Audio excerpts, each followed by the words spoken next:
un peu difficile encore de faire un bilan de la mobilisation. En tout cas, plusieurs milliers, même plusieurs dizaines de milliers de personnes ont manifesté ici à Paris. La manifestation est en train d'arriver ici, place des Invalides. Il y a eu quelques incidents un peu en amont entre des groupes de Black Bloc et les forces de l'ordre.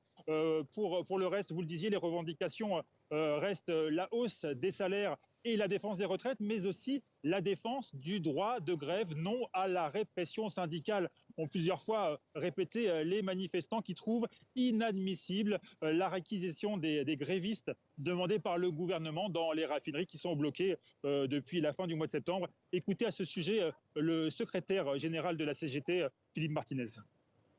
C'est une atteinte au droit de grève. Et je le réaffirme, quand on va chercher des grévistes à la maison par les forces de l'ordre et qu'on les oblige à aller travailler, c'est une remise en cause des droits de grève. Et je le redis, puisque j'entends beaucoup de ministres, même le président du MEDEF qui dit qu'il y a à peine 100 grévistes dans les raffineries, quand il n'y a que 100 grévistes, on lui a bien trouvé des non-grévistes pour faire le boulot. C'est donc un mensonge. Cette grève, elle est populaire, majoritaire, et puis on veut remettre en cause le droit de grève.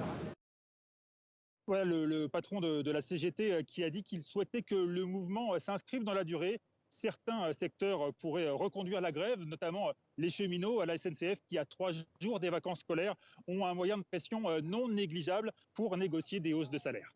Merci Guillaume Villadier, merci également à Louisa Abrites. Avec vous, donc, au cœur de cette manifestation parisienne, il y a les